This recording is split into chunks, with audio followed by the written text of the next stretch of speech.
All right, I got a dynamic movement for you guys. You're gonna need a pair of dumbbells. It's a dumbbell skier swing.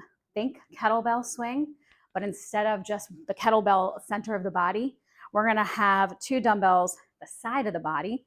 And I guess it's called a skier swing because it mimics skiing. I actually have never been skiing. I'm not really a cold weather person, but it feels like I'm skiing if I knew what that felt like. So a couple things about this movement. When I do this with clients in person, the body sometimes has a hard time understanding the flow. So I'm going to break it down for you. And if you've watched a kettlebell video, then this is similar technique, right? So what the body wants to do when we talk about kettlebell swings or these skier swings, it gets a little too squatty. Squat moves from, down, up, down, up. When we're swinging, it's more of a forward back, like if you were to see like pendulum swinging, right?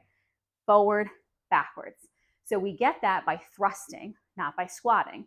So if you're thinking about your barbell hip thrust or your dumbbell hip thrust, that's back to front, not down up. So don't squat through this. We don't want that.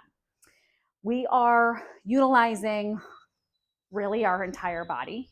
But if you think about through the swing, you want to have a tight core and tight glutes as you come to the top of it, right?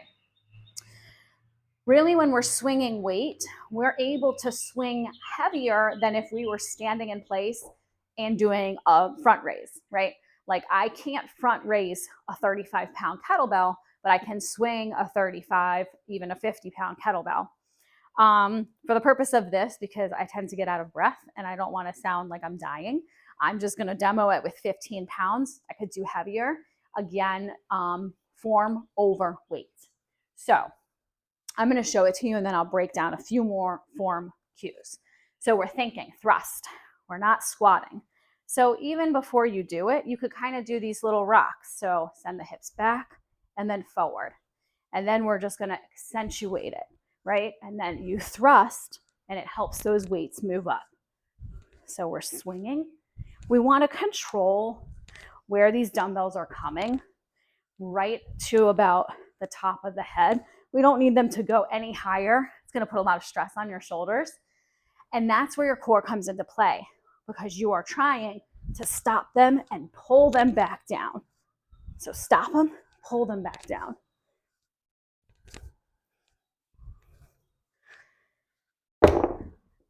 Even those got me out of breath. Okay, so let me breathe. So as you can see, it's more of this backward, slight bend in the knee, forward, back, forward. We again don't want to push through all the way. We want to come to a standing tall position, locking in the glutes, tightening the core, keeping the arms long and controlled. So we really don't want to break the height of our body with the top of the dumbbell. And that is your dynamic dumbbell skier.